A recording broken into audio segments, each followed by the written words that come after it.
Auzubillahiminasyaitonirrajim. Bismillahirrahmanirrahim. Wala haula wala quwata illa billahil aliyil azim.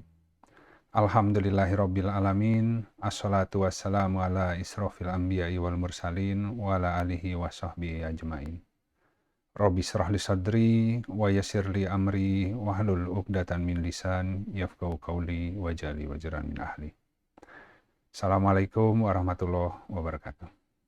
Alhamdulillah sahabat sekalian, kita bisa bertemu kembali ya pagi ini.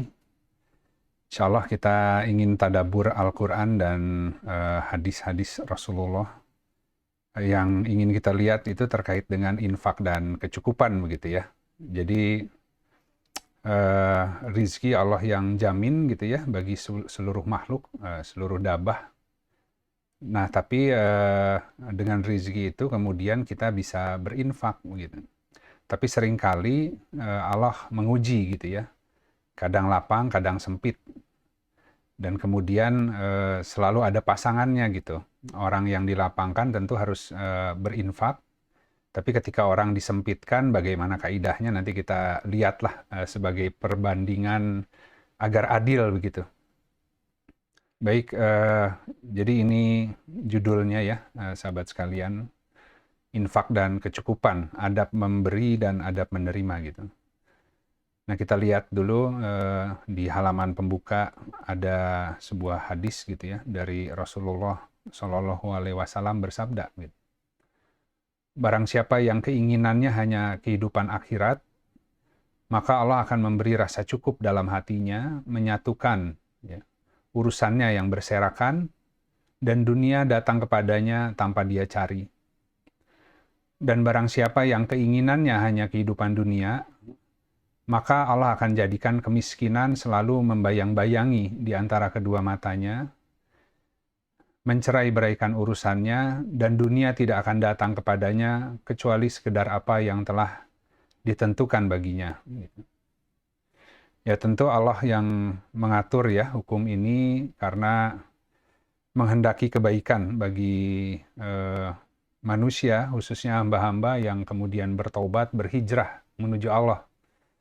Ya dari mulai tadi berserah begitu ya, mengikuti kehendaknya, mulai beriman begitu ya.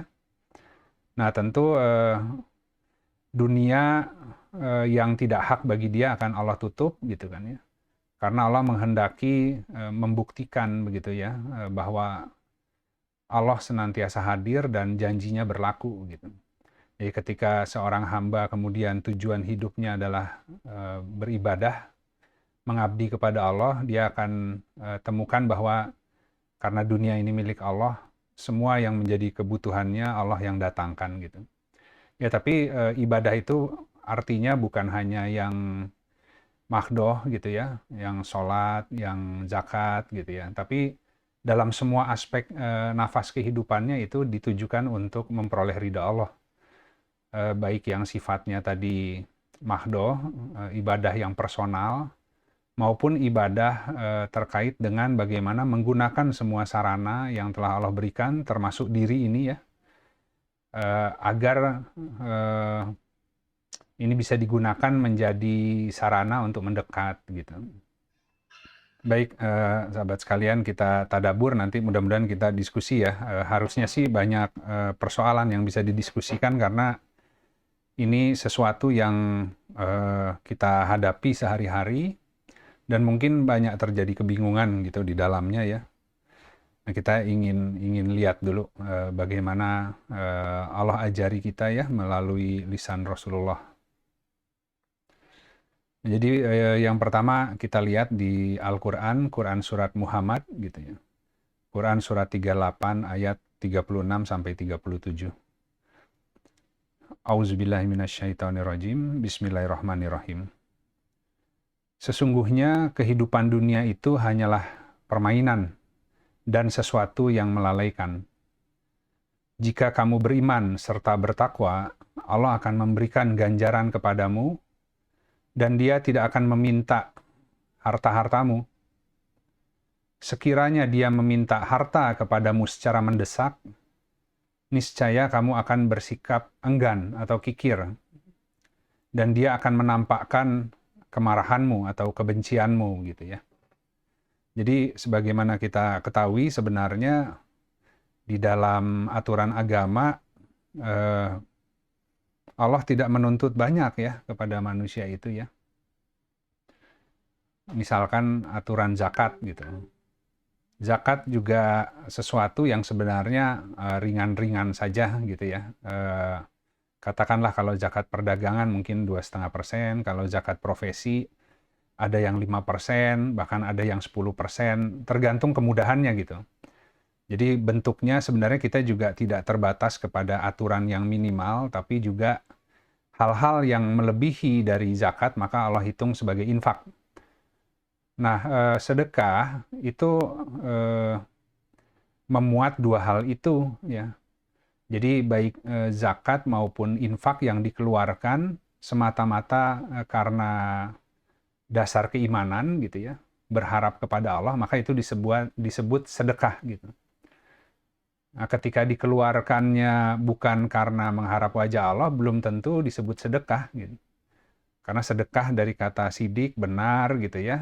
Jadi ada sebuah aspek ketika dia mengeluarkan sesuatu, itu karena dia beriman kepada Allah dan hari akhir. Bahwa apa-apa yang dia peroleh itu sebenarnya dari Allah gitu ya.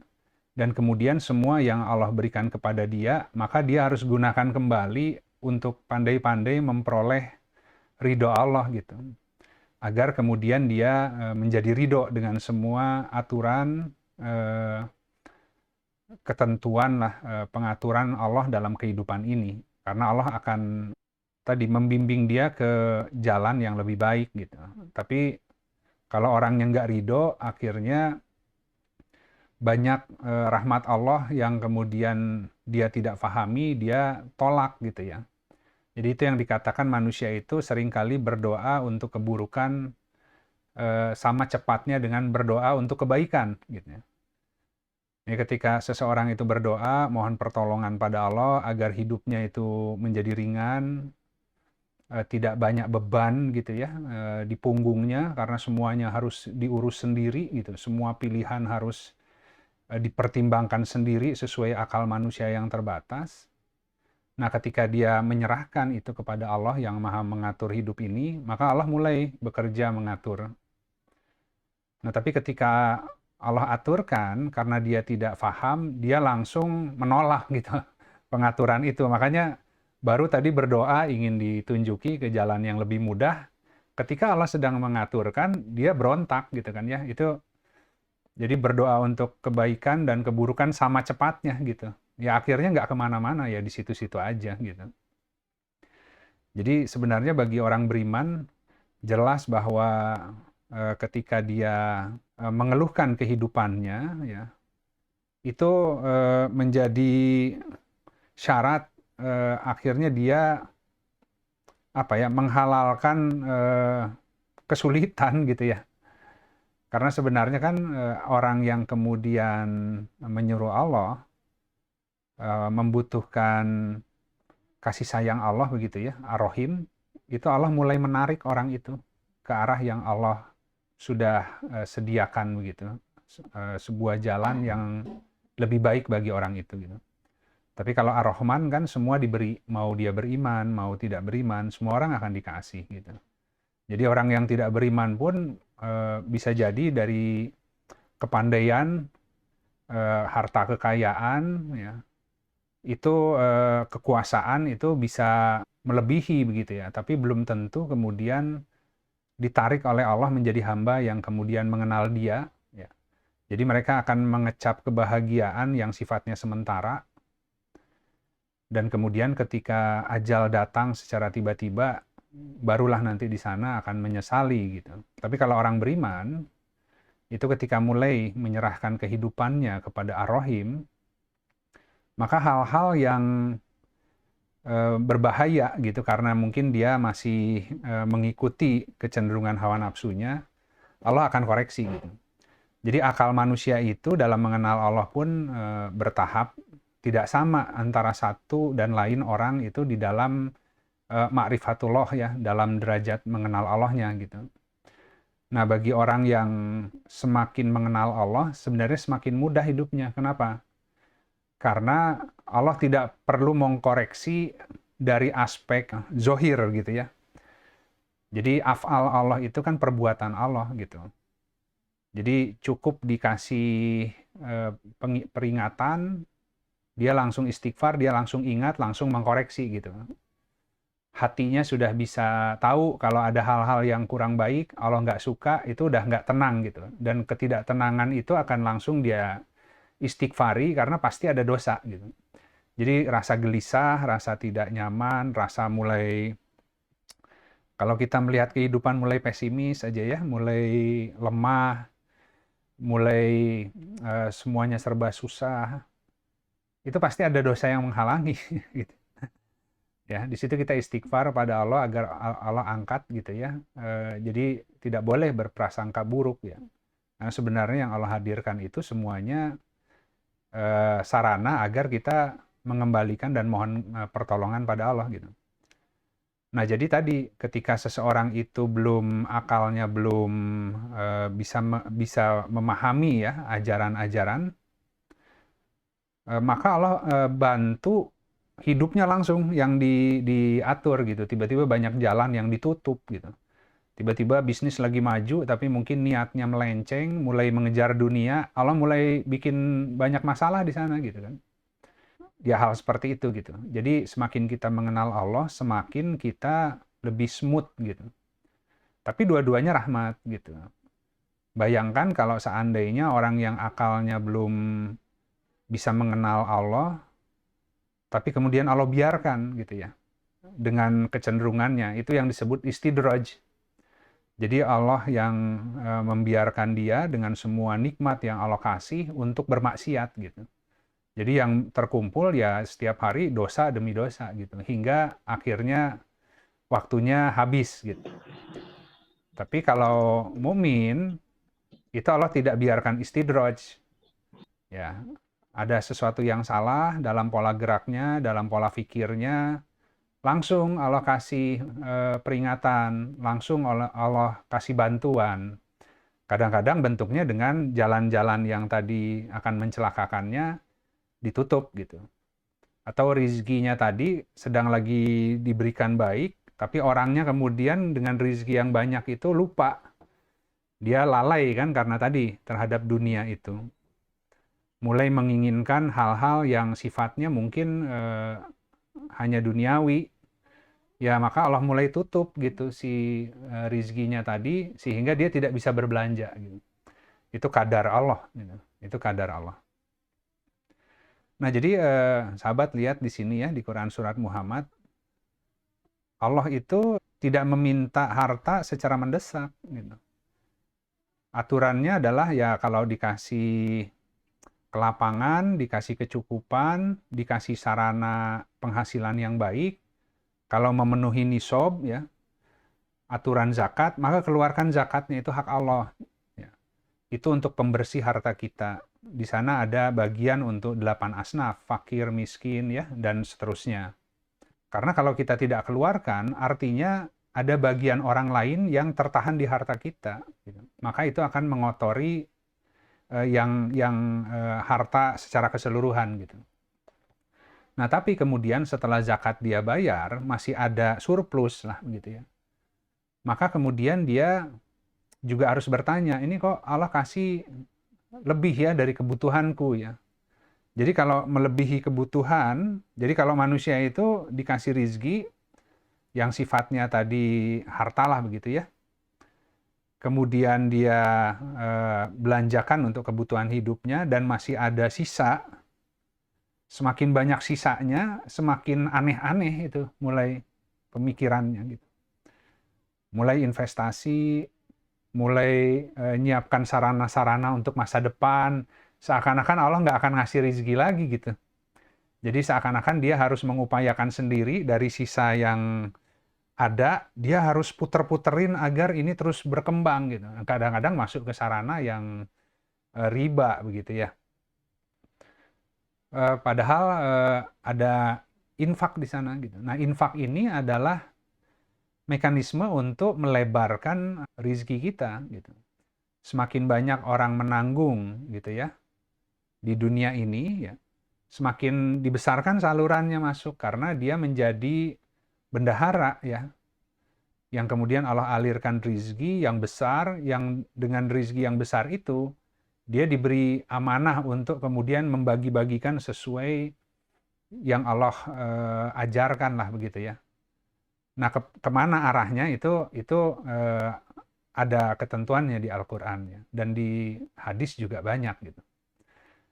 Nah, jadi kalau seandainya kita mengikuti apa-apa yang Allah serukan kepada kita, dari semua kelebihan ini kita keluarkan gitu ya, di jalan Allah, baik melalui zakat, infak. Infak pun ada infak harta, ada infak ilmu, infak tenaga gitu ya. Pokoknya apapun yang dikeluarkan dalam rangka untuk mengharap wajah Allah, itu sedekah namanya gitu. Nah, tentu Allah akan terus percayakan dia untuk diberi kenikmatan. Nah, tapi kalau seandainya kita lupa, kemudian mungkin tidak mengeluarkan zakat, ketika lapang juga lebih banyak kemudian untuk memperkaya diri lah gitu ya, atau membangun sebuah kenyamanan hidup, lifestyle yang sebenarnya mungkin nggak perlu-perlu banget gitu. Nah, tapi dia lupa kemudian kiri kanannya ada orang-orang yang kemudian membutuhkan, yang harus dia salurkan gitu ya. Tapi dia semuanya ditimbun sendiri, digunakan sendiri gitu kan ya. Ya maka nanti datang musibah gitu. Tiba-tiba kecurian, tiba-tiba kebakaran gitu kan ya. Itu ketika Allah meminta secara mendesak gitu. Jadi Allah meminta secara mendesak harta itu, ya ketika diambil semua marah orangnya kan ya. Tapi karena kemudian sudah tidak berdaya, ya tentu dengan harapan mungkin dengan ketidakberdayaan itu membuat dia sadar dan kemudian kembali ke Allah gitu ya. Jadi manusia mah gitu, kalau dikasih lapang suka lupa diri. Kalau dikasih susah, ingat lagi gitu kan ya. Tapi ada juga yang semakin dikasih susah, semakin mengeluh gitu. Padahal sebenarnya yang dia perlu itu hanya mengevaluasi ya. Ya ketika orang kemudian ditimpa kesusahan demi kesusahan, dia kemudian mungkin marah ya kepada Allah, marah kepada dunia, marah kepada orang lain gitu ya. Kemudian merasa hidupnya yang paling sulit dan mengharapkan ya semua orang tuh empati dan bantu dia gitu. Padahal sebenarnya cukup ke Allah saja gitu ya. Karena akhirnya juga terhina juga ketika kita merendahkan diri kita, bergantung kepada orang lain gitu ya. Itu lama-lama orang risih juga begitu kan ya. Orang jadi menjaga jarak gitu dengan orang yang kemudian meminta kepada manusia secara mendesak. Makanya di sini Allah pun tidak meminta harta kepada manusia secara mendesak. Jadi bagi orang-orang yang diuji dengan keadaan sulit, ketika dia kemudian tetap tawakal dan kemudian tidak meminta kepada manusia lain secara mendesak, ya bisa saja sih dia bercerita ya, sekedar bertanya gitu ya, barangkali ada rezeki lapang, boleh nggak saya pinjam misalkan ya. Tapi kemudian ketika orang tidak bisa bantu, ya nggak apa-apa gitu. Ya karena sebenarnya itu upaya lahiriah, dia yakin bahwa Allah pasti bantu, tapi salurannya dari mana, dia sedang mencari saluran itu gitu ya. Jangan-jangan dari A, jangan-jangan dari B gitu kan ya.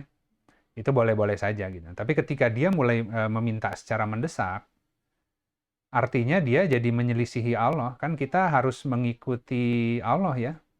Allah berkasih sayang kepada makhluk, kita pun harus berkasih sayang kepada makhluk gitu. Jadi manusia disuruh menyeru Allah dengan menggunakan asmanya gitu. Ya. Kan Allah, misalkan contoh di Al-Quran, sesungguhnya Allah itu senantiasa di dalam kesibukan, segala sesuatu meminta kepadanya gitu. Nah kita kalau dikasih banyak kemampuan, jangan kemudian santai-santai, yang penting udah sukses, kemudian kita nggak mikirin orang lain gitu. Jadi kalau dikasih macam-macam kemampuan, kelapangan, maka kita bekerja untuk mensyukuri semua kelapangan itu dengan bekerja untuk membantu orang lain sesuai yang kita dimampukan. gitu. Jadi kita dalam keadaan sibuk karena memikirkan yaitu tadi ya, orang lain, orang-orang di sekeliling kita, bagaimana agar semuanya bisa dibantu ya. Utamanya adalah untuk mengenal Allah gitu. Karena dengan mengenal Allah, hidup itu akan menjadi mudah gitu. Nah, jadi di sini kita lihat di sini bahwa ada sebuah kaidah begitu ya, di mana Allah itu meminta kepada manusia sebenarnya tidak secara mendesak gitu. Nah, tapi ketika Allah menyeru manusia untuk berinfak, itu sebenarnya untuk keselamatan ya, untuk kesuksesan orang itu sendiri gitu. Karena Allah yang ngasih rizki ya, jadi Allah kan hanya melihat ya, kalau amanah ya tambah lagi, tambah lagi, tambah lagi gitu. Nah, semakin ditambah, tentu ada batas ya ketika kita membangun kehidupan terlalu nyaman di dunia. Itu kalau kisahnya Nabi Daud tuh ya, Raja Tolut tuh ya. Itu ketika mereka mau berperang melawan tentara Jalut, orang-orang yang mengikuti Tolut itu kemudian melintasi sebuah sungai ya.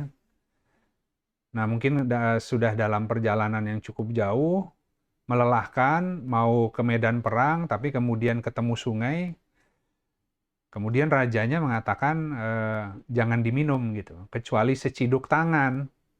Barang siapa yang meminum air itu, maka dia jadi lemah, jadi tidak bisa melanjutkan jihad gitu ya. Jadi itu pelajaran buat kita, kalau Allah kasih banyak keutamaan, kemudian kita memakan kesuksesan itu terlalu banyak, membangun dunianya, ke Allahnya jadi berat gitu. Makanya kan hendaklah kalian itu seperti musafir.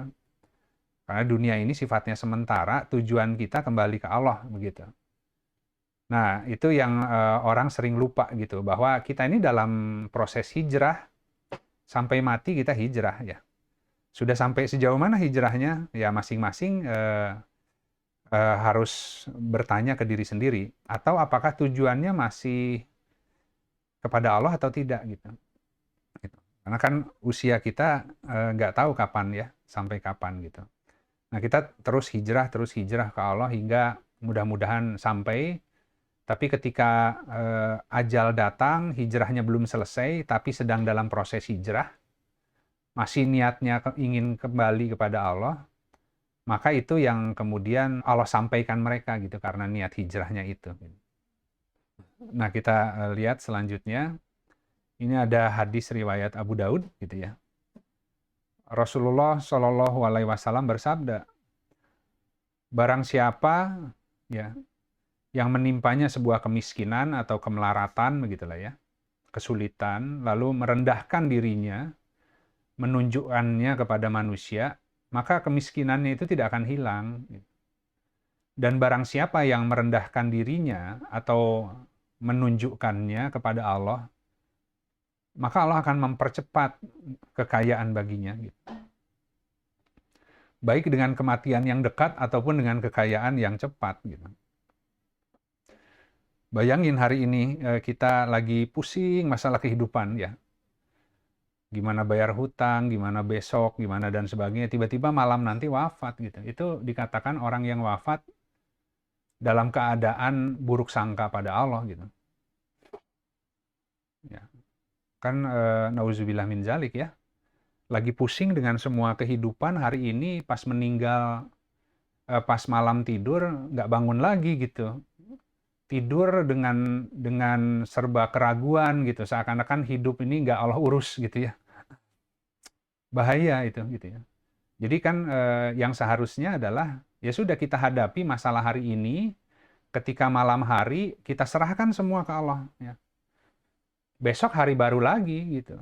Bahkan kita melakukan sesuatu pun jangan kau mengatakan akan melakukan sesuatu esok hari kecuali dengan mengatakan insya Allah gitu. Karena bisa jadi Allah menggantikan dengan urusan yang lebih baik. Jadi jangan berasumsi bahwa kalau kita hari ini lagi banyak masalah, bahwa besok itu masalahnya masih tetap ada. Belum tentu. Pikiran kita yang membatasi. Yang kita bisa lakukan hari ini bekerja, menghadapi semua gelar masalah yang Allah hadirkan ya atas izinnya. Kita sikapi dengan tepat, dengan mengandalkan Allah, tentu menyertakan Allah. ketika malam kita serahkan ke Allah, ya Allah, inilah amal yang hari ini mampu aku kerjakan ya, untuk menjawab semua gelar yang Kau hadirkan. Semoga diberikan hikmah di balik itu semua gitu. Ya, aku serahkan lagi kepadamu gitu untuk mengatur besok hari seperti apa nih gitu ya. Ini besok hari bisa tiba-tiba masalahnya hilang gitu. Cuman kan persangkaan manusianya yang sulit gitu. Dalam sebuah hadis begitu, aku sebagaimana persangkaan hamba gitu. Ya kalau hamba menyangka bahwa wah ini sampai kapan ya masalah ini terjadi, kayaknya nggak akan selesai-selesai ini, sulit sekali ini. Ya udah sulit aja terus gitu. Ya karena lupa bahwa manusia itu terbatas ya. Hanya bisa memikirkan opsi, solusi, mungkin alternatifnya satu atau dua gitu ya. Atau bahkan udah buntu, nggak tahu lagi harus ngapain gitu. Tapi nggak nyerahin juga ke Allah gitu. Padahal kalau Allah itu kun fayakun. Opsi di sisi Allah, alternatif untuk memberi jalan keluar itu banyak gitu. Cuman tidak terjangkau oleh akal kita yang terbatas gitu. Nah makanya pernyataan la haula wala quwata illa billah itu jadi bunyi ketika orang sudah tidak mampu lagi. Justru sebenarnya senang orang itu kalau sudah nggak punya kemampuan. Semua jalan udah dicoba, ya yang dia dimampukan, belum ada jalan keluar. Nah, kalau orang yang berilmu itu senang gitu. Kenapa? Berarti ini Allah yang mau langsung turun nih. Karena aku sudah coba tawakal, kerjakan yang sesuai kemampuanku, dan itu belum dikasih jalan. Ya sudah, kalau gitu tunggu aja. Ini berarti Allah mau langsung turun tangan nih untuk menyelesaikan. Nah, si hati yang seperti itu yang penting. Keyakinan seperti itu yang penting gitu. Itu yang disebut orang optimis itu gitu. Ya. Ya optimis ya nggak kosong ya karena ada sang wakil optimis juga.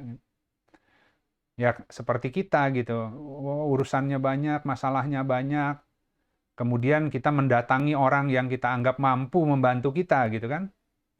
Terus kita datang, kita sampaikan masalah kita. Aduh, saya lagi bingung gitu kan ya. 2 hari lagi ada sebuah kewajiban yang harus dipenuhi, belum tahu dari mana. Kemudian orang itu bilang, udah tenang aja nanti saya bantu. Pasti setelah ada jamin, padahal uangnya belum dikasih ya, baru dibilang nanti saya bantulah, tenang. Ya kalau nggak besok nanti lusa, insya Allah lah saya transfer lah sesuai yang saya bisa ya. Pasti langsung tenang kan? Wah, padahal uangnya belum belum belum nyampe ya.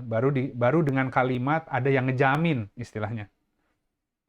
Ya kalau manusia susah kan? Begitu oh udah ada yang mau bantu ya alhamdulillah. Pas besok wafat yang mau bantunya nggak jadi. Pusing lagi kan? Gitu. Nah, kenapa ke Allah kita nggak bisa seperti itu gitu.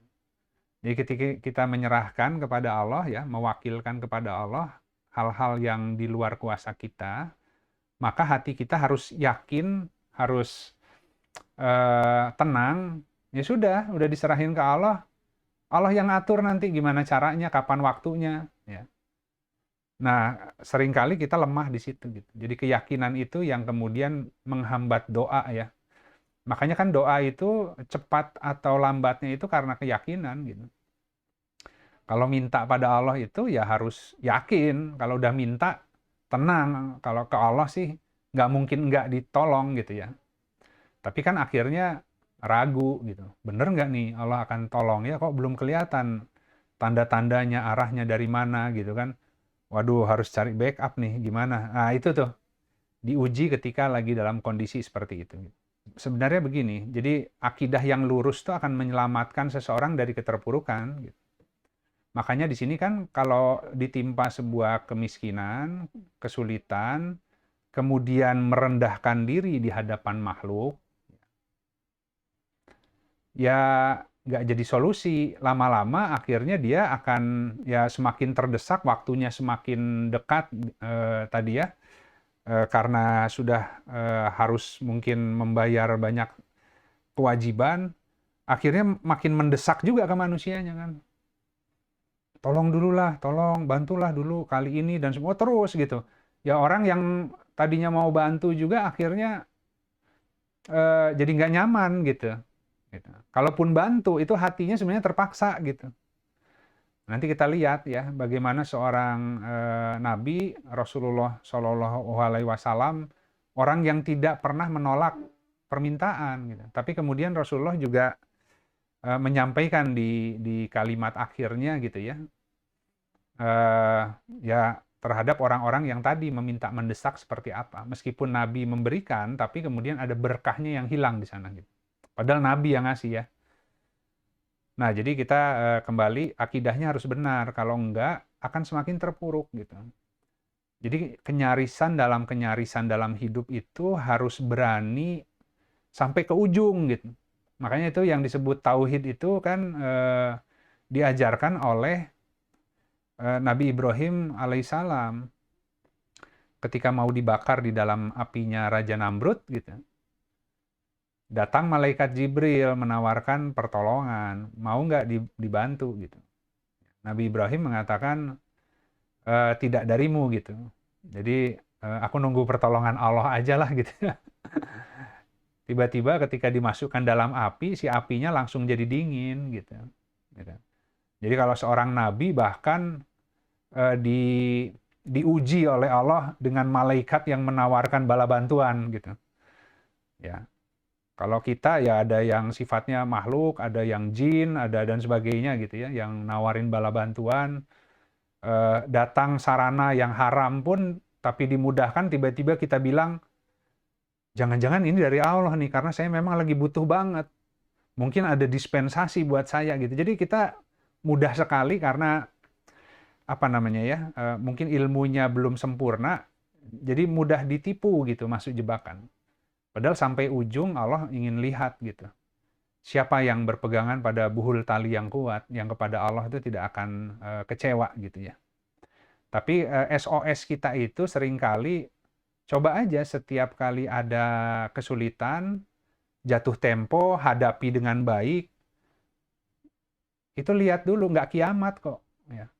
Ternyata, oh nggak ada apa-apa ya, orangnya baik, boleh ditunda hutangnya, sekolah anak nggak bisa bayar, uang nggak ada, kontak pihak sekolah, tapi sambil menyertakan Allah. Yang sampaikan kebutuhannya bahwa boleh nggak diberi waktu sambil tawakal ya, tapi ya. Tiba-tiba, udah nggak apa-apa Bu, memang kondisi lagi susah, kita beri waktu misalkan sekian bulan. Ya. Tapi kalau yang tidak menyertakan Allah belum tentu ya. Karena kan hati manusia Allah yang atur. Jadi ada orang yang minta dispensasi ke pihak sekolah, kata pihak sekolahnya nggak bisa karena aturannya udah gini gitu kan ya. Ya karena tidak menyertakan Allah gitu.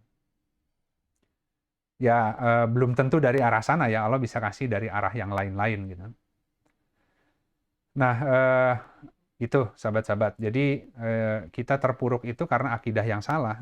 Padahal tadi kalau manusia kepada Allah gitu ya, menundukkan diri, justru itu yang Allah kehendaki, diberi kesulitan itu agar hatinya tunduk. Jangan-jangan dikasih kesulitan itu dia ingat dan kembali. Karena kemarin waktu dikasih lapang, agak lalai. Gitu kan ya. Nah, tapi akhirnya ketika dikasih kesulitan, kita malah akidahnya lebih melenceng lagi. Ya, lebih mengandalkan makhluk ketimbang Allah gitu.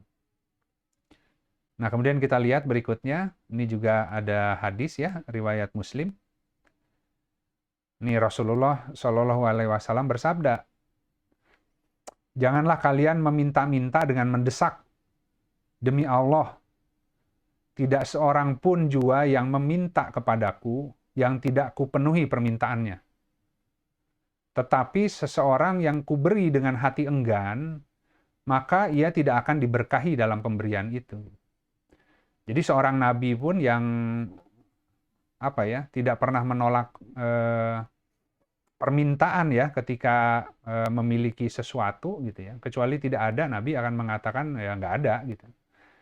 Bahkan kadang-kadang ada orang yang minta bantuan, nanti cek dulu apakah ada zakatnya, kalau ada bantu, kalau nggak ada ya udah gitu kan, paling didoakan gitu.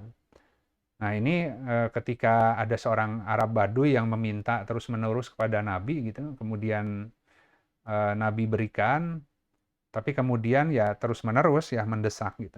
Hingga sampai habislah intinya apa yang ada di tangan Nabi. Kemudian Nabi mengatakan bahwa seseorang yang kuberi dengan hati enggan maka ia tidak akan diberkahi. Gitu. Padahal gini, ketika kita minta pertolongan melalui makhluk, ketika kita menyampaikannya dengan baik, ya tanpa mendesak, tanpa membuat orang merasa tidak enak, gitu ya. Ketika orang itu memberikan, ya, alhamdulillah kita juga tidak memaksa, kita hanya menyampaikan kebutuhan, itu pun kalau ada. Ketika dia beri, Allah yang lunakkan hatinya ya, ingin menolong kita. Nah, dengan yang kecil itu, karena tadi dia menggunakan kaidah sesuai dengan akhlak yang Allah ajarkan ya, tidak meminta dengan mendesak kepada makhluk, maka itu dihitung sebagai ketakwaan gitu. Jadi diberi sedikit. Jadi gini, misalnya dia punya kebutuhan 2 juta gitu. Minta tolong ke orang, orangnya bilang saya sedang tidak lapang. Saya paling cuman bisa bantu, ini ada infak sedikit. Saya hanya bisa bantu 100.000, misalnya contoh. Ini karena orang yang tadi minta itu fokusnya ke makhluk dan sedang dalam keadaan panik. Waduh, terima kasih, tapi ini kan kurang, ya, masih kurang 1,9 lagi, gitu. Masa sih nggak ada sih, tolong dong, gitu ya. Itu udah kelewat batas, gitu. Tapi ketika dia tadi menerima ya dengan baik, orang yang membantu, meskipun tidak sesuai dengan kebutuhannya, ya hanya katakanlah seperberapa itu ya, cuma 100.000 dari 2 juta, dia berterima kasih, dia bersyukur pada Allah, yang sisanya masih tetap tawakal, itu Allah akan cukupi gitu. Tiba-tiba nanti ada sarananya gitu. Nah itu dalam momen seperti itu manusia harus selalu ingat gitu ya. Jadi tipis antara berharap kepada makhluk dan kepada Allah itu ada di tengah-tengah itu gitu. Jadi ya pertolongan makhluk kita terima sesuai yang diringankan bagi orang itu. Kita bersyukur pada Allah, sisanya kita tawakal gitu kan. Nah, itu yang kemudian mendatangkan pertolongan dari sisi Allah gitu. Tapi kalau kita terus memaksa ke orang itu, ya orang akan jadi risih, jadi tidak nyaman gitu ya. Dan lama-lama orang juga menghindar gitu. Itu sudah ya seperti itu. Semakin orang mendesak, tidak ada adabnya gitu kan ya. Itu bukan hanya dalam persoalan minta harta ya, minta waktu ya. Misalkan lagi ada masalah, ingin konsultasi, harus sekarang juga karena ini lagi darurat, lagi SOS. Ya kan orang yang ditanya juga mungkin lagi ada urusan. Ya. Padahal kalau dia tawakal ke Allah, ya sudah, dia ingin konsul, dia tanya kapan ada waktunya, baru bisa besok. Ya sudah, tawakal dulu aja ke Allah ya. Besok kita konsul gitu kan. Tenang dulu gitu kan ya. Nah, itu juga kaidah tuh gitu. Bagaimana kemudian orang harus tetap tenang dan berharap pada Allah dalam setiap keadaan gitu. Tahu-tahu sudah dengan adab yang baik, belum konsul, udah selesai masalahnya. Bisa seperti itu, gitu, contoh. Gitu. Nah, sama dengan orang minta doa juga gitu. Lagi punya masalah, cari ulama, cari kiai yang diyakini bisa berdoa, makbul doanya kan. Maksa nyari kemana-mana gitu karena takut kalau pasti di balik doanya dia mustajab, jadi persoalanku selesai gitu. Ya itu akidah melenceng juga gitu ya. Ya mohon didoakan kepada orang yang soleh itu baik gitu. Nah tapi tentu tadi ketika caranya tidak dengan kemudian mengandalkan secara akidah karena ada Allah ya, ada Allah gitu. Jadi kalau misalkan, waduh ternyata orang yang kita harapkan bisa mendoakan kita sedang tidak bisa dihubungi, gitu. Ya sudah ke Allah langsung gitu, ke Allah langsung. Gitu. Nah itu seperti itu gitu. Itu sebaik-baik tempat meminta pertolongan dan tempat untuk tadi ya, yang menjamin lah ya semua kebutuhan kita gitu. Nah, kemudian kita lihat di Quran Surat Al-Baqarah, Quran Surat 2 ayat 215.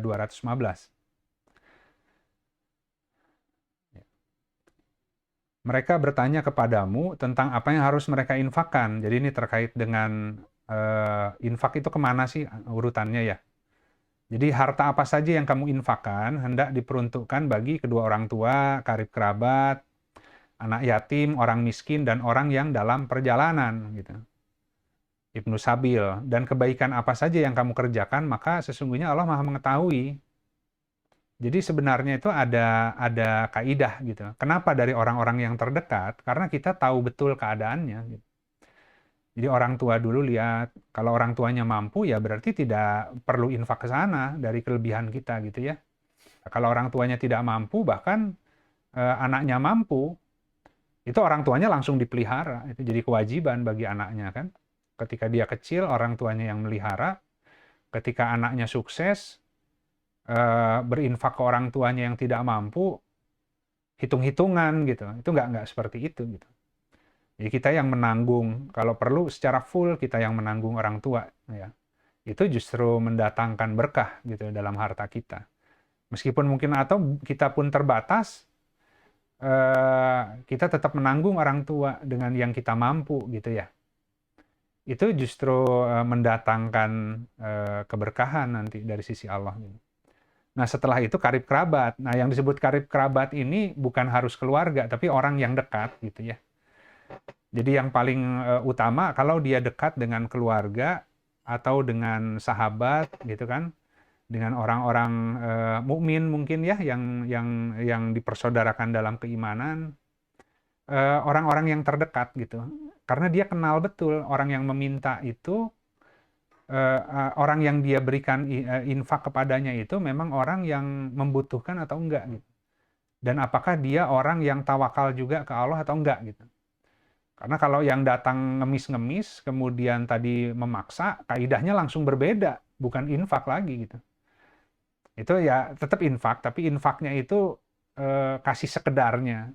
Dan kalau bisa kasih nasihat gitu. Karena sebenarnya kesulitan dia karena dia mengandalkan kita gitu. Jadi dia merendahkan diri di hadapan kita, akhirnya Allah bikin susah.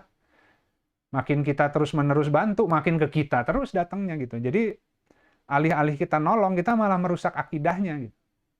Gitu. Cuman memang itu butuh ilmu ya, karena kadang-kadang orang ketika ada orang yang sulit datang ke dia, ya bingung nolak kan gitu. Padahal cara kita membantu orang di sekeliling kita, ya bantu dengan semampu kita, tapi kemudian yang paling utama adalah memberikan nasihat yang benar gitu, agar kemudian benang kusut dalam kehidupan orang itu bertahap bisa terurai gitu. Karena kalau kita terus yang nanggung, mungkin kita juga nggak sanggup, belum tentu mampu gitu. Jadi kita bantu dengan yang kita bisa sambil terus memberi nasihat gitu. Jadi menolong orang itu bukan hanya dengan ngasih, nggak. Kadang nahan juga bantu gitu. Tapi yang paling utama watawasau bil haq, watawasau bis sabr, kita harus menyampaikan nasihat gitu. Ya mungkin di tahap awal nggak bisa ngasih nasihat, tapi bertahap menolak dengan baik, bantuannya diperkecil sehingga orang itu ketergantungannya makin berkurang gitu ya. Nah, bertahap kita lihat ketika dia sudah mungkin minta sana sini susah, mulai berserah ke Allah gitu. Nah, ketika itu hatinya mulai terbuka untuk nasihat sebenarnya gitu ya. Jadi kalau ada orang yang panik datang ke kita, bolak-balik kita terus bantu, akhirnya kita juga nggak enak, susah nolaknya, takut orangnya marah ya dan lain sebagainya. Akhirnya kita ngasih pun bukan sedekah ya. Jangan-jangan kita ngasih karena bingung nolak gitu. Bukan untuk mengharap wajah Allah kan. Sebenarnya kita ngasih itu kita yang punya kebutuhan gitu. Gitu. Nah, Allah akan lebih senang kalau kita bantu sekedarnya tapi berikan dia nasihat yang baik. Kalau bisa ngasih sarana, ini ada teman yang kebetulan punya lowongan, mau nggak kerja di sana? Oh, itu lebih baik lagi gitu ya, ketimbang hanya menyantuni secara finansial. Nah, jadi tadi ada urutannya kerabat, jadi dia harus tahu betul kondisi orang itu gitu. Jangan sampai hanya membantu orang sambil kemudian setiap orang yang butuh itu selalu dengan alasan ya hidupnya susah, mau ke siapa lagi, ya tolong saya gitu kan ya. Sambil kita juga nggak ngerti dia itu kondisinya seperti itu, jangan-jangan lagi Allah bersihkan. Gitu. Jangan-jangan dia nih orang yang sudah mulai mendekat ke Allah sehingga Allah lagi uji juga gitu ya. Apakah dia kemudian tadi betul-betul secara bertahap bisa tawakal atau tidak gitu, atau tetap masih memperserikatkan Allah ya, mengandalkan orang lain. Nah, itu juga kita harus lihat gitu. Jadi aspek perasaan itu juga harus dengan keadilan gitu, harus kita lihat. Makanya kenapa kalau orang yang jauh, yang tiba-tiba minta tolong gitu ya, kita nggak bisa tahu secara persis nih kondisinya seperti apa. Tapi kalau kerabat, kita bisa lihat. Ada kerabat yang memang kerjaannya tadi, minta tolong sana-sini, ya. Orang lain sampai sudah menjauh, ya kalau bisa kita tidak menjauh. Gitu. Ya tadi kita mungkin memberikan bantuan tetap hanya untuk minjam telinga ya. Semoga dengan bantuan yang ala kadarnya ya sambil diajak ngopi gitu ya, ditenangkan hatinya. Saya hanya bisa bantu segini tapi sambil makan yuk, sambil makan gitu ya. Kita jamu. Nah, di sana tuh diajak sholat bareng gitu kan ya. Kemudian doa bareng, itu bisa menyelamatkan ya, jauh ketimbang hanya dari sisi membantu secara harta gitu ya. Nah, makanya tadi dari orang tua, karib kerabat, kemudian yatim, orang miskin, baru Ibnu Sabil ya. Itu ada urutannya gitu. Jangan sampai hanya membantu yang jauh, tapi kemudian yang terdekat sekeliling kita lalai gitu. Karena sebenarnya Allah kan akan meminta pertanggungjawaban ke kita terhadap yang ada di sekeliling kita aja gitu. Orang disuruh ngurusin RT-nya, mikirnya yang dibahas selalu nasional gitu. Padahal RT-nya aja perbaiki gitu. Urusan yang ada di sana sambil mengharap wajah Allah, itu yang akan membangun kedekatan kepada Allah gitu. Melalui sarana itu jalan masuk untuk kemudian ditarik dekat gitu. Jadi fokus dengan apa-apa yang kemudian Allah hadirkan di sekeliling kita, itu yang akan diminta pertanggungjawabannya. Nah, tapi ya kembali ya, kebaikan apapun yang dikerjakan ya Allah Maha mengetahui gitu kan. Ya dikembalikan juga kepada orang itu, itulah pentingnya ilmu, sehingga kita pun dalam memberikan infak, dalam memberikan bantuan ke orang lain pun tetap dalam rangka menjadi wakil Allah lah begitu ya. Nah, kita lihat ini kayaknya akidahnya yang salah nih gitu. Nah, cuman kalau nggak dikasih apa-apa langsung dinasehati, jangan-jangan orangnya belum siap nerima, marah. Padahal solusi sebenarnya ada di balik nasihat yang benar. Ya, ada janji Allah di situ. Ya, maka kasih dulu lah dalam bentuk bantuan finansial, ya sambil tadi ya, mungkin dijamu makan, ditenangkan hatinya, ya ngobrol santai, baru bertahap orangnya mulai percaya, mulai terbuka, baru kita berikan nasihat-nasihat sesuai dengan yang Allah ajarkan gitu. Jadi memang butuh proses ya untuk bisa menyeru manusia pun nggak mudah gitu. Kitanya harus tetap berlaku baik kepada orang itu. Nah, kemudian kita lihat di Quran Surat Al-Baqarah 271. Ya. Ini jika kamu menampakkan sedekah-sedekahmu, maka itu baik. Tapi jika kamu menyembunyikannya dan memberikannya kepada orang-orang fakir, maka itu lebih baik bagimu. Dan Allah akan menghapus bagian kesalahan-kesalahanmu, dan Allah Maha teliti. Ya. Apa yang kamu kerjakan gitu. Jadi kita butuh lihat bahwa fakir yang disebut di sini itu siapa gitu kan ya. Jadi apakah sama dengan fakir yang dari zakat? Karena tadi kan ketika ada asnaf zakat untuk fakir, miskin ya, gorimin, amilin, gorimin dan seterusnya ya. Tapi fakir di sini dijawab oleh Allah di dalam Quran yang sama di ayat 273. Ya, hendaklah kamu berinfak kepada orang-orang fakir yang terhalang usahanya karena jihad di jalan Allah ya. Sehingga dia tidak dapat berusaha di bumi gitu. Ya nggak bisa kayak orang lain bisnis kerja tiap hari, karena dia mengurusi kebutuhan umat gitu ya, yang itu bagian dari fisabilillah gitu ya. Jadi bukan hanya sekedar ngurusin sosial yang tidak ada visabilillahnya ya, itu yang harus dicatat gitu. Banyak orang yang punya misi kemanusiaan tapi demi kemanusiaan gitu. Jadi kita harus lihat bahwa harus ada tujuan untuk menolong jalan Allahnya di balik itu gitu. Nah, jadi orang-orang yang tidak mengetahui menyangka mereka itu orang-orang kaya ya. Karena apa? Karena mereka itu nggak kelihatan. Mereka menjaga diri dari meminta-minta. Ya. Engkau mengenali mereka dari ciri-cirinya gitu. Mereka tidak meminta kepada manusia secara mendesak gitu. Jadi lihat ya yang tadi kan tidak meminta secara mendesak gitu. Jadi sebenarnya yang kita harus hati-hati sahabat-sahabat, ketika ada orang yang datang kepada kita menyampaikan kebutuhannya dan tidak meminta secara mendesak. Itu yang kita harus langsung radarnya hidup. Tapi kalau ada orang yang kemudian memelas-melas, minta-minta maksa, tolong dong saya lagi kesulitan ya, kemudian mengeluhkan kehidupannya, itu sebenarnya lebih tenang. Ya kaidahnya ya semampunya aja, ala kadarnya aja gitu. Ini karena kaidahnya nggak seperti ini. Dia nih jadi tergantung nih kepada makhluk nih gitu kan. Nah, yang harus kita lakukan ketika menemukan orang seperti itu, harus pandai gitu. Bagaimana menyeru dia melalui hikmah. Yaitu hikmahnya mungkin tadi diajak ngopi dulu, dikasih makan dulu, diajak ngobrol ya. Baru nanti diberikan bantuan semampunya gitu ya. Tapi ada nasihat yang masuk gitu. Tapi kalau ada orang yang tadi menyampaikan ya sesuatu kepada kita, kemudian kita lihat akhlaknya baik, orangnya tidak memaksa, nah itu kita harus mikir tuh. Harus mohon ke Allah, ya Allah nih harus bantu berapa nih gitu ya. Karena orang ini kelihatan nih datang kepada kita sambil dia berharap kepada Allah.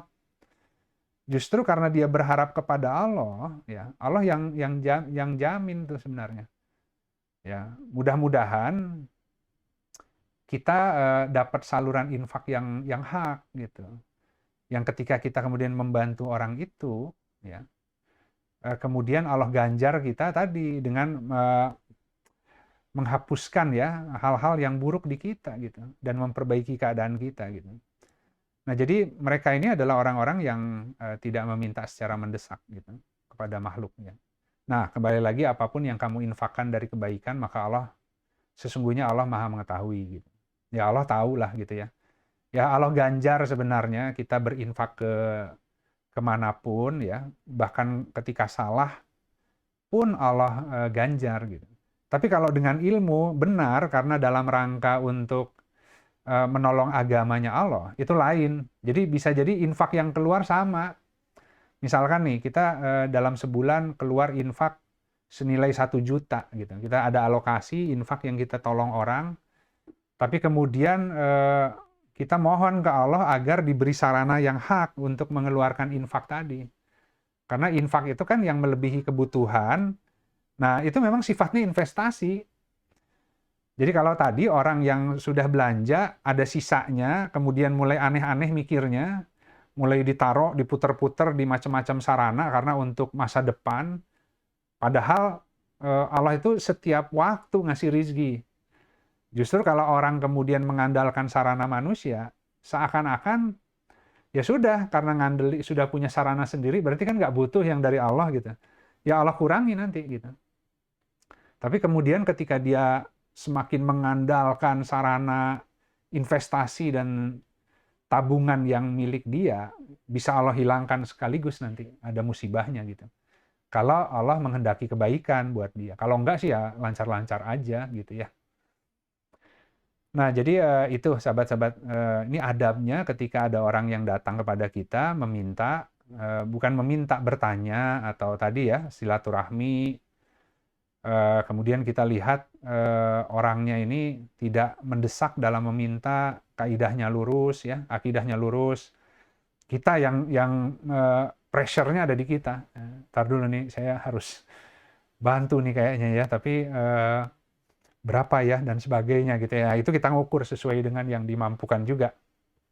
Tapi harus mikir ekstra gitu. Karena bisa jadi itu yang Allah kirimkan ya, sarana saluran berinfak. Karena kalau tadi zakat itu untuk membersihkan harta ya. Kalau infak itu untuk meluaskan. Jadi kalau kita banyak kurang, maka kita berinfak justru. Jadi itu bersedekahnya itu dengan gimana cara melebarkan jalan masuk rizki, yaitu dengan melebarkan jalan keluarnya. Tapi dalam sarana-sarana yang paling Allah ridhoi. Jadi kalau dia sudah mampu mengelola harta yang dia punya dalam dibelanjakan sesuai yang Allah senang, ya Allah pasti akan tambah gitu. Tapi kalau dibelanjakannya belum sesuai dengan yang tadi ya ketentuan dari Allah, ya ditambahnya ya tergantung dengan ilmunya gitu ya. Karena masih banyak salah dalam pembelanjaannya gitu. Tapi kalau salahnya keterlaluan ya alih-alih dibuka malah ditutup gitu. Nah, terus kita juga lihat di sini, ini sebuah hadis ya dari Abu Hurairah bahwa Rasulullah Shallallahu Alaihi Wasallam bersabda, ini definisi orang miskin dalam agama ya. Orang miskin itu bukan yang hari ini terminologi dipakai gitu. Ini karena itu ya begitulah ya bahasa serapan kemudian mengalami penyempitan makna bahkan salah makna gitu. Jadi garis kemiskinan, orang-orang yang susah, ya itu tadi ya, yang tidak punya pekerjaan, yang kemudian harus meminta sana sini, nggak seperti itu gitu. Jadi di Islam itu orang miskin nggak ada masalah sebenarnya gitu kan. Kalau dia bertakwa kepada Allah akan cukup hidupnya gitu. Jadi makanya definisinya di dalam agama itu bukanlah orang miskin itu yang datang untuk mendapatkan 1 atau 2 suap makanan, atau 1 atau 2 butir kurma. Kemudian para sahabat bertanya, ya, lalu bagaimana orang yang miskin itu ya Rasulullah? Beliau menjawab, yaitu orang yang tidak mempunyai kecukupan untuk hidupnya, dan orang lain tidak mengetahui kebutuhannya itu. Jadi mereka ini memelihara diri kehormatannya dari meminta-minta kepada manusia gitu ya. Hingga mereka berhak mendapat sedekah gitu. Jadi bayangin, kita yang punya kelebihan mencari saluran yang hak.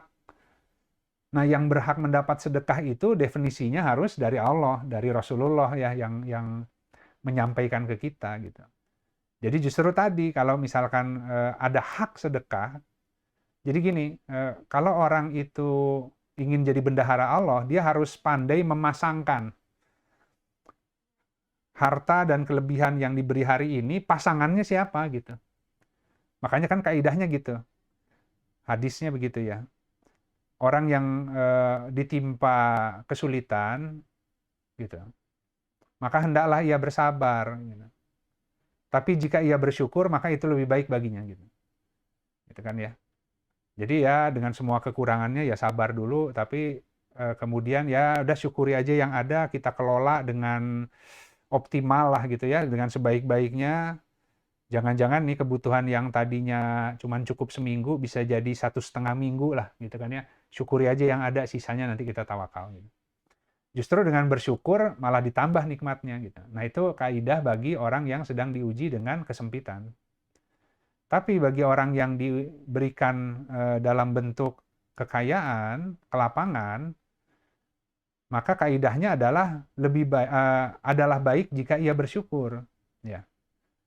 Ya masa ya udah dikasih kemudahan, kelapangan ya, tidak bersyukur ya. Kalau nggak bersyukur kan kufur ya.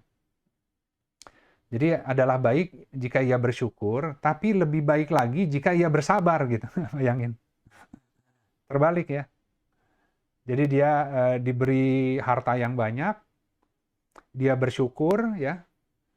Tentu dia gunakan sesuai yang baik untuk kebutuhan yang baik-baik. Ketika ada sisanya sabar dulu gitu. Jangan-jangan nanti Allah kirimkan urusan pasangannya gitu. Tapi tadi hawa nafsu itu kadang-kadang ketika kita punya kelapangan, kebutuhan pokok sudah selesai, nah mulai kebutuhan sekunder ya, tersier semua mulai berkembang juga. Jadi ketika datang pasangan salurannya, hartanya udah habis gitu. Padahal yang pasangan saluran harta sisa itu yang menjamin lapangnya rezeki berikutnya gitu. Contoh, itu yang namanya investasi di jalan Allah gitu. Jadi manusia bikin mekanismenya gitu untuk investasi dengan semua bahasa apa ya, jaminan atas masa depan gitu, kekhawatiran ya, asuransi ini, asuransi itu, jaminan ini, jaminan itu, investasi ABC gitu ya. Padahal Allah sudah menyediakan juga mekanismenya gitu. Kalau orang itu mengerti gitu. Nah, jadi orang miskin itu adalah sebenarnya orang yang sukun, yang sakinah, yang diberi ketenangan gitu. Kenapa tenang? Ya karena ngerti semua kekurangannya kalau dia tawakal ya Allah yang kasih gitu. Gitu. Allah pasti akan mencukupi gitu. Nah, ya seperti itu sahabat-sahabat. Jadi miskin itu seakar kata dengan sukun, dengan sakinah gitu ya.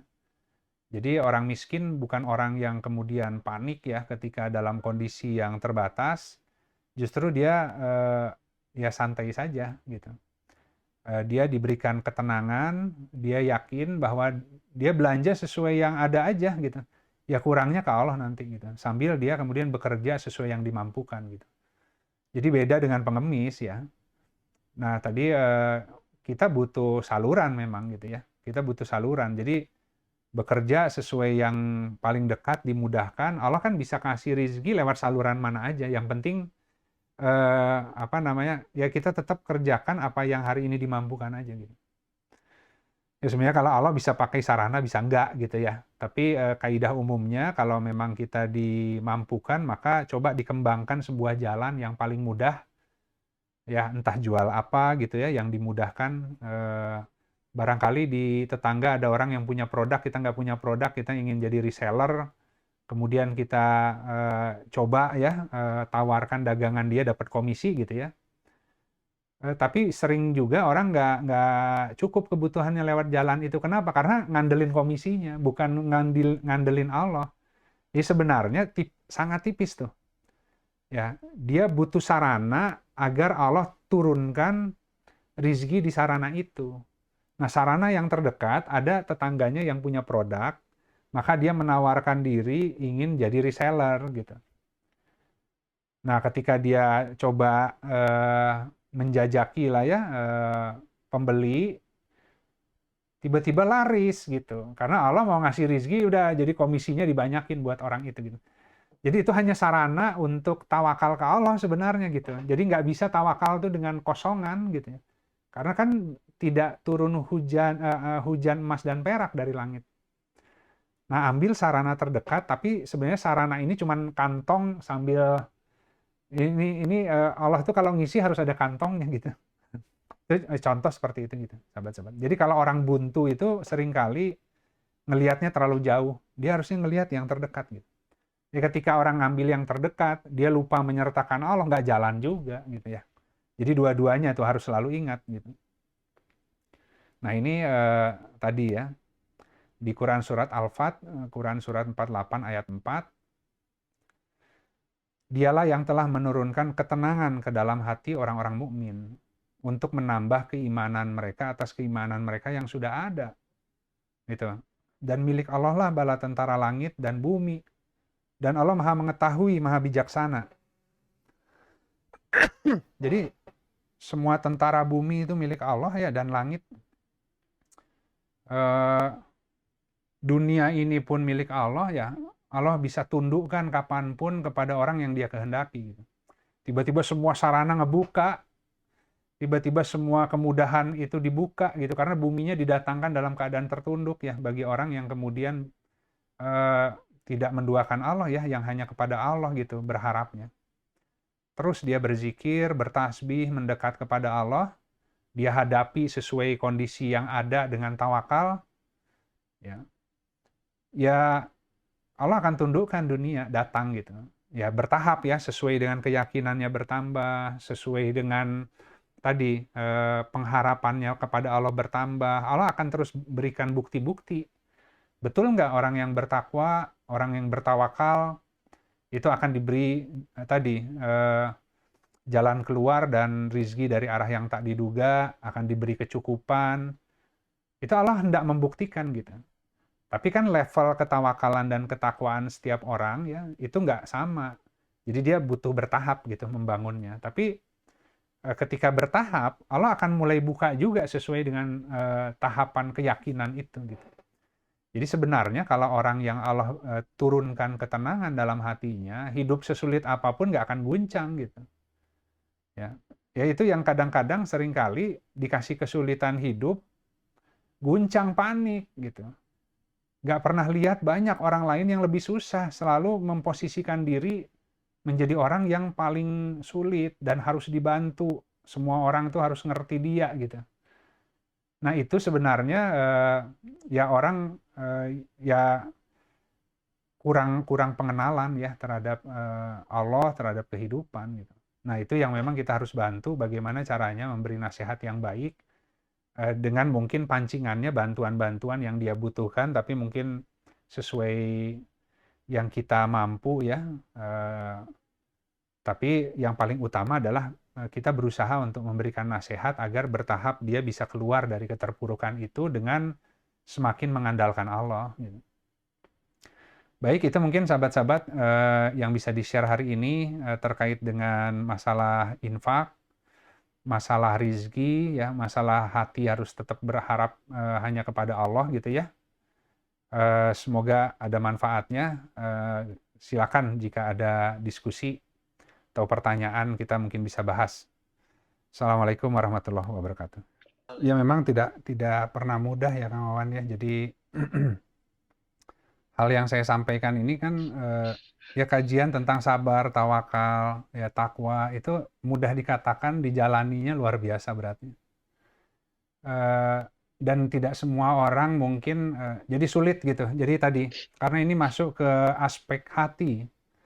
Jadi kayak tadi betapa sulit kan menceritakan betapa gawatnya kondisi setiap orang, betapa guncangnya, betapa dia sudah berusaha kepada Allahnya. Apa ya? Jadi itu sudah masuk fakultas hati gitu. Ketika orang itu di dalam keterpurukan demi keterpurukan sampai dia nggak bisa bicara lagi gitu ya. Gitu.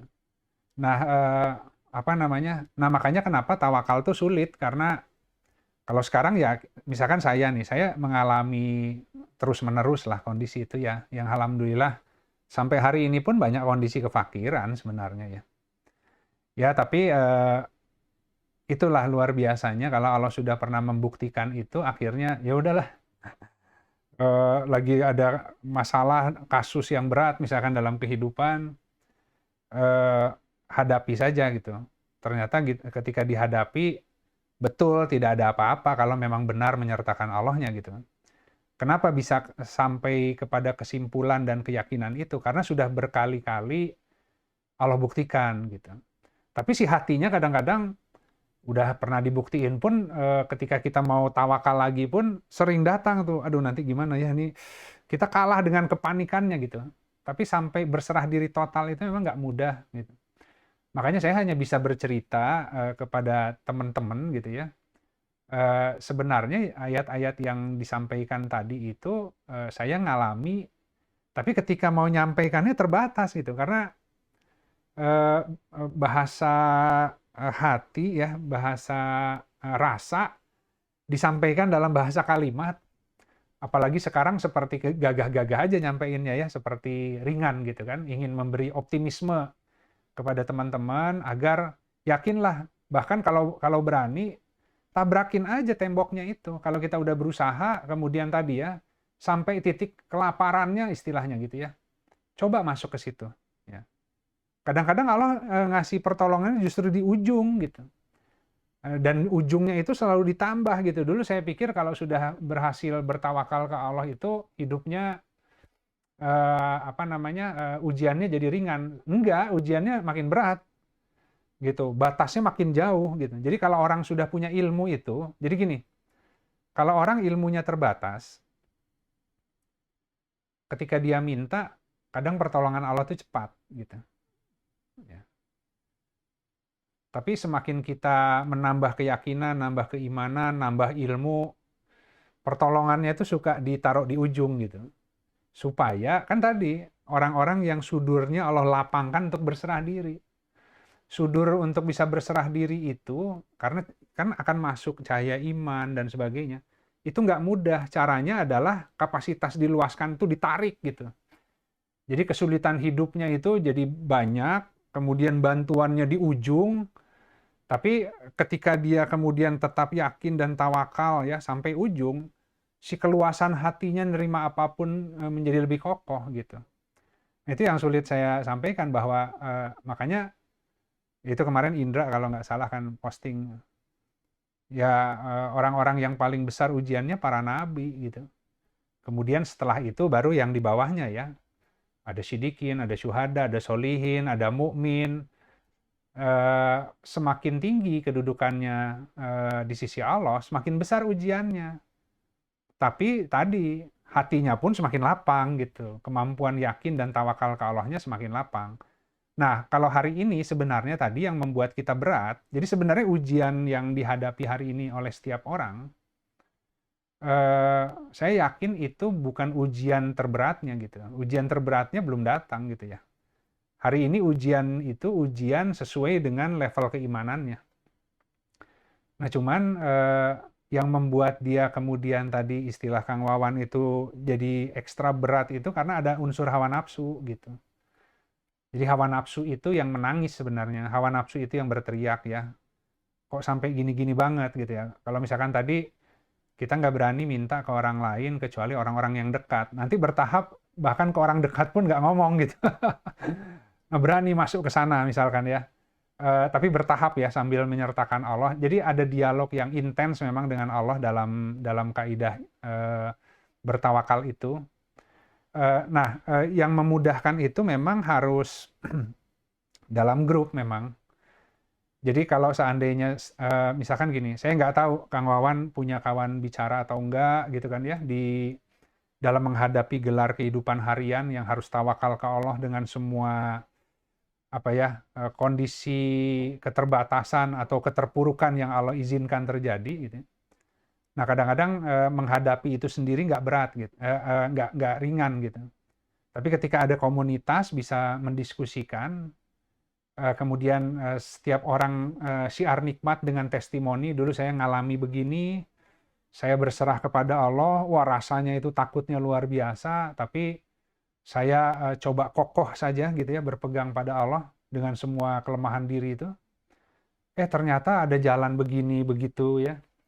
Nah itu sharing kaidah itu memperkuat kan. Jadi memang dia butuh butuh butuh apa ya, sharing cerita gitu. Karena kalau enggak itu kita jadi betul nggak nih seperti ini ya. Jadi kalau ada orang misalkan datang ke saya, kan kok sakit sekali ya rasanya untuk tawakal ke Allah itu. Karena tawakal itu kadang-kadang sampai di ujung batas ya, ya Allah uji. Kok perasaan sudah semua dilakukan, tapi sampai hari ini belum ada solusinya. Nah misalkan saya karena saya punya pengalaman, saya akan tanya ke dia, coba yang udah dilakukan apa aja, ini dibahas ya. Nah, ini masih ada jalannya. Oh iya sih Kang, eh, itu juga termasuk jalan ya. Iya misalkan ya. Nah ada teman diskusi yang kemudian membantu dia untuk melihat opsi-opsinya kan. Tapi kalau benar yang dia katakan bahwa semua jalan itu sudah saya lakukan, tapi belum ada pertolongan. Terus sekarang apa yang kamu kerjakan? Misalkan saya tanya, ya saya masih tetap mencari jalan. Nah, saya akan mengatakan, udah kamu duduk di rumah aja, nggak usah cari jalan lagi kalau semuanya udah dilakukan. Itu harus menyerahkan ke Allah sisanya gitu. Jadi, nah hal-hal seperti itu tuh yang butuh memang di lapangan gitu. Ya itu mungkin Kang Wawan memang jawabannya nggak bisa straightforward ya karena kalau secara ilmu mah standar ya masalah tawakal, takwa itu janji Allah sudah tersebar tapi ketika mengalaminya itu pengalaman pribadi ya. Nah, cuman kadang-kadang tadi ketika orang nangis saya bisa bisa menyampaikan ke dia mungkin sekalimat dua kalimat yang membuat dia kamu teh cengeng gitu kan. Coba lihat nih orang lain seperti ini gitu kan. Kalau nggak salah dulu saya juga pernah ngobrol dengan Kang Wawan misalkan contohnya. Ini saya izin sharing misalkan ya. Kang Wawan mungkin ngalami hal yang sama gitu dengan saya. Dulu saya terjebak hutang sampai sekitar 2 miliar gitu. Sampai akhirnya terpuruk hidupnya gitu kan, dikejar-kejar debt collector dan sebagainya. Kemudian Di sanalah mulai membangun jalan kembali pada Allah gitu ya, dengan bertawakal sampai akhirnya Allah lunasi semua, Allah ganti semua gitu ya. Saya dikasih sarana, saya pernah jadi developer gitu. Lunas tuh semua hutang-hutangnya, dikasih banyak ilmu, banyak pembelajaran gitu. Nah, suatu ketika sempat diskusi dengan Kang Wawan, ternyata Kang Wawan dikasih oleh Allah utangnya mungkin sekitar 7 apa 8 M gitu ya, Kang. Kemudian waktu itu saya cerita pengalaman saya, terus saya ingat tuh Kang Wawan pernah bilang, wah Kang Yudi cuma 2 M ya, kalau saya mungkin 8 M gitu kan. Saya bilang itu enaknya kalau main dengan Allah. Allah itu nggak ngelihat mau 1 juta, ya, mau 1 M, mau 2 M, mau 5 M. Kalau bener tawakalnya selesai semua gitu. Ya. Kalau orang lagi Allah uji dikasih hutang 1 juta, nggak ada pertolongan, nggak kebayar-bayar. Tapi orang dikasih hutang besar, kalau benar menyertakan Allahnya akan keluar. Allah tuh nggak dibatasi dengan nominal, berapapun nilainya kecil lah di sisi Allah itu ya. Betapa besar, sebesar apapun problem hidup kita, bahkan kalau tubuh kita, hati kita ini misalkan ya ditimpa oleh macam-macam kesedihan, macam-macam kegagalan gitu ya di dalam ingin mendekat ke Allah, ya bahkan disuruh jika badanmu menyelisihimu, melawanmu, maka adukan ke Allah ya. Ya Allah nih susah banget nih badan saya, hati saya diajak mendekat ke Allah nih susah banget, tolong ya Allah, tolong ya. Itu Allah akan kasih tiba-tiba nanti ada saja kuat gitu ya. Nah, karena tadi persoalannya finansial gitu ya. Kita juga nggak pernah lihat kan dengan kondisi finansial yang sulit, kita nggak pernah lihat negara lain yang dalam peperangan ya, mau sholat aja susah, ya ada yang sekedar ibadah saja kemudian disakiti oleh orang lain gitu ya, di negara-negara yang mungkin Islamophobia gitu ya. Kemudian juga di kita juga hari ini dalam kondisi suasana COVID, berapa banyak orang yang diuji kehilangan jiwa, kehilangan orang tua, kehilangan pasangan, kehilangan anak. Kita diuji itu nggak hari ini? Ya. Ada yang diuji, ya masing-masing beda ujiannya. Dikembalikan ke Allah, itu sudah milik Allah. Innalillahi wa inna ilaihi raji'un. Ya, pasti Allah akan ganjar dengan hal yang lebih baik, ya. Jika kehilangan yang dia cintai. Tapi tadi kalau sifatnya hanya ekonomi, yang kita harus lihat, keluarga semua masih sehat nggak gitu, dalam kondisi semua serba morat-marit ya. Nah itu yang juga kita harus lihat juga gitu, bahwa banyak nikmat lain yang Allah berikan yang mungkin kita harus syukuri lebih gitu. Ya semoga dengan mensyukuri yang masih ada, maka Allah tambah nikmatnya sehingga bertahap tadi ya, yang belum ada Allah perlengkapi gitu. Ya jadi gitu Kang, saya hanya bisa mendoakan semoga bisa terus istiqomah, semoga jangan lelah untuk uji coba gitu ya. Dan kemudian mungkin baik ya kalau bisa nanti, saya nggak tahu Kang Wawan masuk atau nggak di grup kajian, nanti Indra mungkin bisa add di grup kajian Rabunya, mungkin ada pertanyaan-pertanyaan yang bisa kita bahas gitu. Jadi ada satu sesi di mana kesulitan di dalam mengoperasionalkan ya tuntunan agama untuk bisa tawakal, berserah ke Allah, itu dalam kasus real bisa ditanyakan di grup sehingga saya bisa jawabnya juga lebih operasional gitu. Alhamdulillah sahabat sekalian, ya terima kasih atas kehadirannya, semoga ada manfaatnya apa yang disampaikan hari ini. Khususnya bagi saya sendiri yang namanya Al-Quran ya harus diulang-ulang, ya semua yang Rasulullah sudah ajarkan itu harus diulang-ulang karena alam syaiton senang menghapus ya. Ya kalau kita sudah tadi dipertakuti oleh janji syaiton ya dengan kefakiran, mulai panik hidupnya, mulai berbuat yang hina lah gitu, fahsya begitu ya. Itu karena ayat-ayat itu dihapus sama alam syaitan kan. Nah jadi kita terus berzikir, bertasbih pada Allah, kita baca gitu ya. Saya tadi pagi baca buku hadis itu, baca aja gitu ya, baca karena kita butuh terus mengingat gitu, supaya nggak kalah alam syaiton itu setiap kali ada kondisi yang menimpa, ikut-ikutan gitu ya, membuat kita lupa lagi gitu. Tapi karena kita berzikir, ingat kepada Allah, maka Allah membuat kita ingat kepada diri kita sendiri kan? Jadi ingat kepada diri kita sendiri itu artinya ketika sedang mengalami sebuah gelar kehidupan, kita tahu kita tuh jadi penonton. Ya, kita tuh seperti keluar dari diri kita, ini kenapa ya saya ini kok gini aja, ngeluh-ngeluhnya luar biasa, cengeng, nangis. Terus kita melihat orang lain yang diuji lebih susah, akhirnya kita ingat lagi malu, ya Allah segini aja udah merasa yang paling susah sedunia. Itu hanya bisa dilakukan kalau ketika kita ditimpa masalah, kita seakan-akan keluar dari diri kita dan nonton diri sendiri. Oh ini hawa nafsunya si Yudi nih yang lagi bikin dia susah gitu kan ya. Tapi kalau enggak, kita jadi lupa terhadap diri kita sendiri, kita jadi hanyut dalam gelaran itu gitu. Jadi dikatakan jadi seperti sampah pohon yang terbawa arus sungai gitu. Berikut dengan sampah-sampah yang lain gitu. Jadi kita akan terombang-ambing dengan semua gelar kehidupan. Padahal Allah tuh hanya suruh ikro, baca dengan asma Robmu yang menciptakan. Kenapa kamu harus ngalami itu? Ada hikmah apa? Kalau itu dijawab, udah selesai masalahnya. Nanti tinggal formalitas Allah angkat ujiannya. Ganti tema baru. Jadi sampai meninggal tidak akan selesai. Gitu. Jadi jangan sampai kemudian berharap ujiannya selesai, hidupnya tenang-tenang aja. Enggak, di dunia ini sampai kita meninggal, kurikulum Allah akan terus jalan agar kita semakin mengenal gitu. Ya itu sahabat-sahabat. Baik, terima kasih. Mudah-mudahan minggu depan kita bisa lebih banyak berdiskusi dengan pertanyaan yang masuk. Pertanyaannya lebih dalam dunia yang real, kasus yang real. Nanti kita cari kaidahnya dan mungkin kita akan bahas suasana rasa yang dialami setiap sahabat ketika mengalami kefakiran itu bagaimana, dan kita bisa tanya ke yang lain, sama nggak yang dirasakan? Gitu kan ya. Kalau sama yang dirasakan, oh berarti benar, memang harus merasakan itu. Nah, punya ilmu pun kalau mau diobati, tetap sakit. Tapi harus sabar menghadapi sakitnya.